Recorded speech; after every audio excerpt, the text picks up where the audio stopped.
Dobre vijesti stižu iz Primorja. Situacija s požarom u Selcu i Crikvenici mnogo je bolja. Veliku pomoć gasiteljima pružili su jutros kanaderi, normaliziran je i promet Jadranskom magistralom na tom dijelu. Na terenu je i naš Ranko Stojanac. Ranko, kako se stanje smiruje, zbraja se šteta polako, je li tako?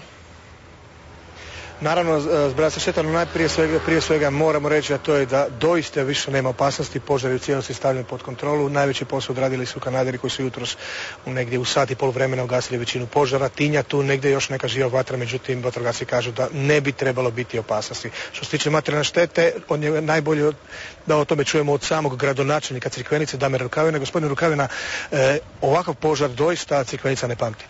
Pa ne pamti niti županija. Ovo je stvarno jedan od najvećih požara i onako reklo bi se najopasnijih požara jer se je približio stambenim naseljima. A u uvjetima orkanske bure i tu su, mogu pohvaliti vatrogasne postrojbe, herojski posao odradili, isto tako i policija, isto tako i Državna služba za spašavanje, Ured za spašavanje, ali i koristim priliku da se zahvalim i mještanima i dečkima koji su tu pridružili se gašenju stvarno sa svim srcem, isto tako i članovima, radnicima vodovoda, komunalnog društva Murvica i tako svima koji su tome sudjelovali. Velik požar, ali ipak ne toliko šteta. Pa velik požar je, ali je rizik bio izuzetno veliki. Približio se do samih kuća i tu se uspjelo zadržati da bude velika materijalna šteta. Zbrajate li već štetu, imate li neke podatke?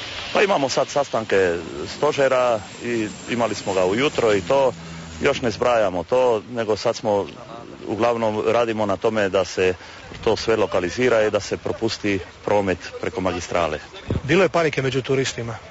A bilo je, normalno da je. Uvijek bude panike i među domaćim stanovništvom i turistima, ali panike razloga na neki način za paniku nije bilo, sve je bilo pod kontrolom. Posebno je bilo gusto ovdje u selu Zorečići gdje su se borili doslovce za svaku kuću. Evo što kažu mještani. Pa noć je bila burna, svečere je bilo još kad se ugasilo malo smirilo, ali opet ujutro oko 5 sati se razbuktali i opet je bilo problem. Do kuda vam je vatra došla? Vatra je došla negdje oko 100 metara od kuće. Da. Bilo me strah jer bura ovakvom brzinom ne puše inače u ljetnim mjesecima. To svi starosjedioci tu kažu.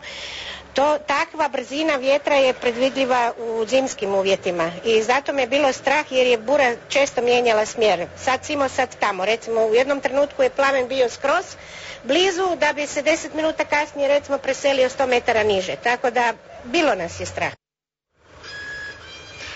I dodajmo samo da će gradonačelnik i njegovi suradnici imati sastanak kriznog stožera u 15 sati u Crikveničkoj gradskoj upravi na kojem će biti prisutan i ministar turizma Veljko Ostojić. Tema sigurnost turizma upravo s naglaskom i u kontekstu ovoga požara ovdje. Najbitnije od svega da je drama na crikveničkom području doista pred okončanjem i to sretno.